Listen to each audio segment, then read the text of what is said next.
then, of course, Miss Anita Long, she is the president of Women in Film here in Houston. She's also a teacher and an author, and it's a very long, but I think this is a nice, she's going to be joining us for the second half of the round table, but in the meantime, she gets to hang out with the entertainment people too. And it's cool. Because it works. Yes. Besides that, it was cooler in here, so I drove her. So please go ahead. I love how much you love our city. I've seen you talking on social media about how much you love Houston. What are your favorite things to do when you're here? I literally go and I eat everywhere I can within. I usually I try to stay here for a week, and just hit as many like cool restaurants as possible. I'm very much into the coffee culture too, and I met like the coffee guy here. He happens to be a huge geek, which didn't hurt. Right. But he runs like 3 of the top like really cool hipster coffee joints around here, and yeah, cocktails. So I drink a lot of cocktails. But yeah, I really love the city. It's weird. I go to Dallas. I've been to Dallas, San Antonio, and Austin, and a lot of people there talk down on Houston, and I'm like, what are you talking about? You guys don't know where It's the best. Houston is amazing. I see Houston as like there's so much here. It was the 4th largest city in the U.S. And there's so much here, but if you might have to dig a little bit, but if you find the gems, it's incredible. It's such an incredible place. I completely agree. Yeah, but the reason I'm in Houston, the reason I started going to Comicpalooza 2 years ago, I found out I had a long lost cousin that lived in Bel Air, and we had met briefly in New Jersey. We hit it off, but I'd always wanted to come to Houston, so I literally went on Twitter and I tweeted at Comicpalooza. I was like, hey, I said, you guys got a con in Houston. I'd love to come someday, like I'm not so hot. So, and God bless them, like literally right away, they're like, hey, why don't you come this year? And yeah, this will be my 3rd year at Comicpalooza, so I guess they must like me. Yeah, well, speaking for all of us, we love you. Yeah. Yeah. But I think my friend David, who runs those coffee places, kind of put it best. Is like, Houston's a place like if you want to do something, do it. You can do it here. There's there's no overcrowding in one set genre. Like if you really have a passion if you want to open up a boutique or a comic book store or a coffee place or a coffee place / comic book store, you could literally do it here and probably succeed. I think that should be our new slogan, Houston. If you want to do something, you can do it here. Yeah. Let's do it. Yeah. Yes. Do it. Yeah, I think Nike stole that one, but we'll take it back. We'll take it back. Yeah. Yes, we can make half of it in Spanish and the other Oh, like, perfect. it's- Exactly. And they won't even know the difference. Right. I have a question. You've mentioned before that The Preacher is one of your favorite comic books. Yeah. What are your thoughts on the new TV adaptation that AMC just premiered 2 weeks ago? Yeah, I've been reading the books since it came out about 20 years ago in 1996. So this is a live action adaptation that's something I've literally been waiting for 20 years. They tried to make a movie in 1998. Oddly enough, Kevin Smith was attached as an executive producer. I think at the time it was a little too ahead of its time with all the religious, controversial religious overtones and things like that. So I think now is probably a better environment. I think we're just a little more tolerant, and I think they were kind of looking for an avenue where it's a very violent comic book. So, but I think with The Walking Dead, they kind of proved that you can show violence after like 9 p.m. on a Sunday, and people are alright with it. I'm liking the adaptation. I thought they would be a little more straightforward with the story, and I thought the first episode was like, wow, they're really like I've written I knew who all the characters were, but I think if you didn't, it might turn you off. It might be hard to latch onto. But I don't. But on the other hand, I'm kind of seeing where they're going with it. Like Weird and Obscure is definitely working these days with things like Lost, and back in the day, like Twin Peaks was kind of like that. So hopefully people stick with it. I'm especially being right here in Houston right now. I'm digging all the kind of Western influence in the Johnny Cash soundtrack, and it is beautifully shot too. So I'm digging it so far. Cool. Good. Anyone else? Who's next? I have an off-the-wall question. Ask away. We were talking the other night, and I'm going to ask every celebrity I meet. That's the way. What is next year nightstand beside your cell phone when you go to bed at night? It's a huge pile of trade paperback comic books. I have anything from Hawkeye to the Avengers to what else? I think I have Dark Knight Returns on my nightstand. winding down at the end of the night. It's Right. nothing better than reading Reading. a comic book. Reading material. Yeah, for sure. But yeah, there's a huge, it's overflowing. It's literally that and the Walter Isaacson Steve Jobs biography. It's so big that I can't move it off my nightstand. I'm a big Apple fanboy and a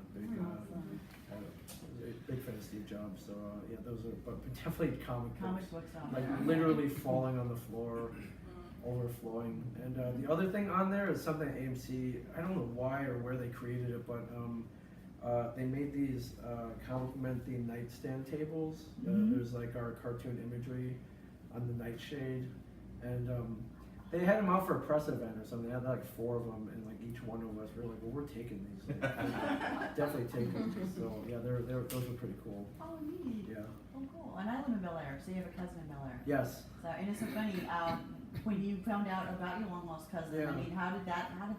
I mean, that's cool. I just found out through another family member, like, hey, you have this cousin, and she started describing her to me. It's like, well, she's about your age. She loves going on these weird food adventures, and she loves hockey and like pop culture. And I'm like, yeah, we're definitely related. It's like, I've got to meet this girl. And it was literally Comicpalooza that kind of brought us together, though. So which is pretty cool. So that first year, I had our table, and she came by and like kind of saw what that was all about, and had a lot of fun. So we continued to. It's kind of a tradition now where I come to Houston. There. And I see that you like St. Arnold's. I love St. Arnold's Brewing. Yes. What's your favorite beer from St. Arnold's? Oh man, that's a great question. You know what? I'm partial to all the Divine Reserves that come out every year. Every year I go out on Twitter and I was like, hey, does anybody have an extra bottle? You know, if you're coming to Comicpalooza, bring me. And usually I wind up with a few. So I know it's pretty tough to get. It's kind of like it's like a thing here in Houston to when the Divine Reserves come out, you perk up and you pay attention, and I don't want people line up for it or whatever, but.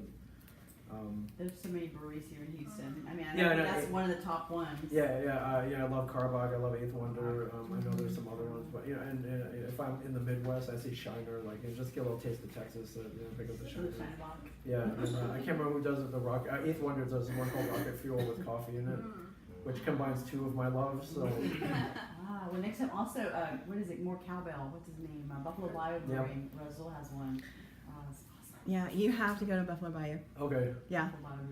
Yeah, but I love local. Wherever I'm at, I always try to eat or drink local. So. What comic book character are you waiting to see make it to film?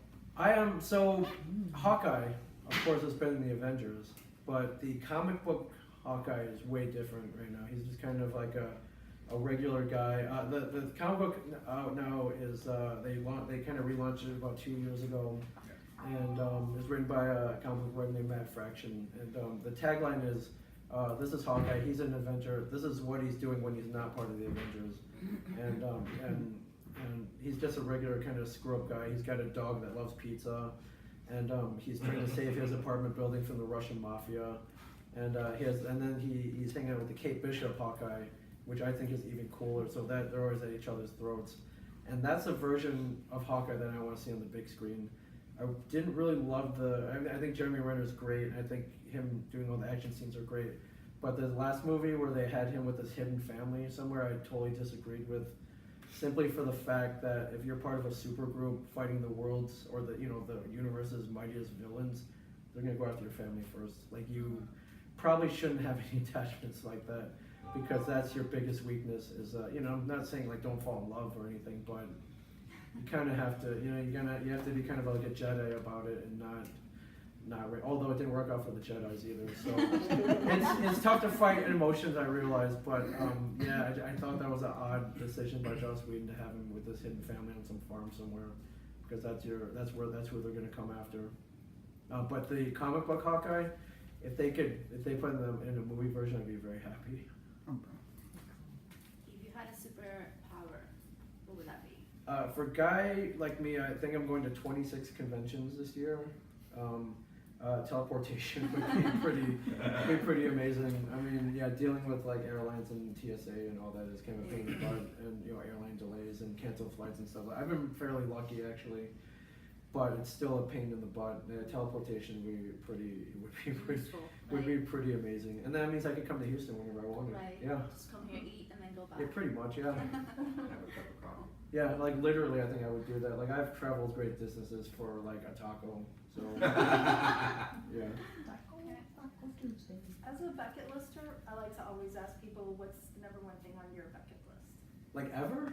Like, what do you want to do? Like, what's your goal? Oh man, my If you list could do is anything, what would it be? my list is so long. It varies from it varies from like visiting every country to like becoming a yoga instructor. Like it's such a weird list. Or Yeah, you I don't know. think you're weird. My list is literally a book this big, so I Yeah. don't think that's odd at all. That's perfectly normal. Yeah, or going into space would be cool, but like I don't know how the food is up there, so. Space food. Yeah, I'm a pretty Space adventure. I mean, it can be very specific, like hang gliding over like the Serengeti, or I don't, or like swimming with the great whites in South Africa. It's all kind of adventure based or food based. There's this one restaurant in like Roses, Spain, which I've always read about.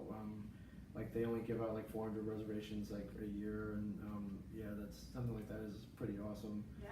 But yeah, just kind of like traveling, and I think my bucket list might be shorter than most. Like a lot of people have like meet Stan Lee. I've got to do that like multiple times. Be on TV, like like things like that. I've been pretty lucky in that respect. But yeah, mine are probably mostly travel based, I think. And yeah, mine too. And for me, just one more question for you guys to wrap up, and then we'll get a picture. I have a question. Yes, What do you want your legacy to be? that's a great question. I think, and I'm kind of on my way there. Where when I died, I want people to remember. It's like, well, that's a guy who like really lived. Like he spent every waking hour looking for like doing cool stuff. And I think I'm so far so good on that. I think I can't sit still. I can't. A lot of it's funny. Like these conventions. I know a lot of these guests, or even Brian Johnson, who's on the show with me. Like he'll go to the convention, but once like it's 7 o'clock, like he's up in his hotel room ordering room service and watching Netflix. And I could never do that, especially in a city like Houston where there's so much out there. Right. Like once a convention ends, like I'm in an Uber going to some cocktail bar or some some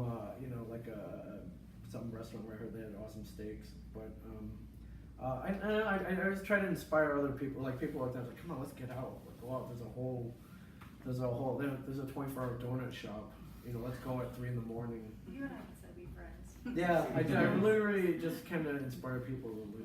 I think life is so short, and that that extends to either living or like just making friends. Like I like making friends in every city I go to too. It definitely helps out in life. So yeah, just I don't know. Yeah, I really want to just inspire people to go and like live and run around and get into trouble, get out of trouble. Just kind of just have fun. Yeah, life is really just so short that. I think that's why I like conventions so much. It's something that people literally look forward to all year. They'll save their money. They'll build a costume, and then like they'll just like won't sleep for 3 days. Yeah. I think that's pretty cool. Yeah, I'm in that mode right now. Yeah. Can I ask, because this is a question Yes. we ask of everybody, what is your definition of a nerd? My definition of nerd is just really someone that has a passion for anything. Really, I don't really see it as having to be limited to. I mean, where do you draw the line? Like, is it a nerd someone who loves comics, pop culture, space travel, science fiction? I really think computers. That's kind of a pigeonhole thing. It is for anyone who has I think a nerd really is. There's like having passion for something, and then like loving like Star Wars. Like you've seen people who love Star Wars. That's on a whole nother level, and I think anybody can reach that level. But I think it's all the traditionally nerd stuff is where people will reach that or be motivated to reach that level. It's hard to be a nerd for like calculus maybe, but if you apply calculus to like the physics behind a TIE fighter, then you're kind of elevated to that level. But I think it really has to do with the passion, where you'll go and like join the 501st and build your own stormtrooper costume. Like that's above and beyond. You know, things like that, or you know, memorizing like all the TK numbers for all the stormtroopers that ever popped up in a Star Wars or something. That, That, son knows his 10 and yeah. knows them all. Yeah, which is great, which is, you know, how it should be, I think. Yeah, I meet not so much anymore, but back then I met so many just kind of passionless people who like didn't really, they cared about things that I felt were sort of mundane, but I think the stuff that we love, the science fiction aspects, run so deep, and the universes are so large that yeah, you can really kind of get really engrossed in that. But it's really a definition of there's a measurable passion for the things that we love. So yeah, I think that defines a nerd, and it really could, you know, it could be a nerd for car, it could be a geek for cars, it could be a geek for you know, architecture, or a geek for Star Trek. Like it's not really defined that much, I don't think. Awesome. She sees me, I'm gonna ask the last question. Yes. What would be your advice for someone who is out there writing a comic book and wants to make it as a comic book writer? I think especially these days, it's pretty easy to get a comic book published. I think the hardest part is coming up with that initial idea and writing it. Once you have it on paper, or even once you have an idea, even if you don't want to write it, you can find someone who will write it. Artists, there's no shortage of comic book artists out there. You can literally go out on like Facebook, or you can go to a con, look at everybody's art artist. It's like, wow, I really like this guy. You can pay him to draw your book, and once you get that going, you can go out on the internet and have it printed for relatively it's not that expensive really, depending on quantity. I mean, it could be as low as 50 cents a book. You know, if you want full color or whatever, obviously it's going to cost more. But yeah, people are doing it every day, and then once you get that, it's getting it out there. And if it's good, it's good. It'll find its audience for sure. But just a quick example. We've had pretty much the same crew for Comic Book Men for the last 5 seasons. So most of them knew about comics. I didn't really read them religiously, but being in the store all that time, they started picking up and reading books and getting into stories. And a couple of them decided, it's like, we're gonna do our own comic book, just kind of out of the blue. And we threw some encouragement at them, but they went out and they did it, and they got a legit book, and it got into like diamond distribution, which is not easy. And they got it into stores. And but I mean, these are literally guys who knew nothing about publishing a book, and they're doing it kind of at the highest level now. And it took them, a year and a half maybe. So yeah, literally, if they can do it, like I think anybody else can. So yeah, the resources out there it's not that hard. Awesome, thank you. Sure. Yeah, thank you. Absolutely.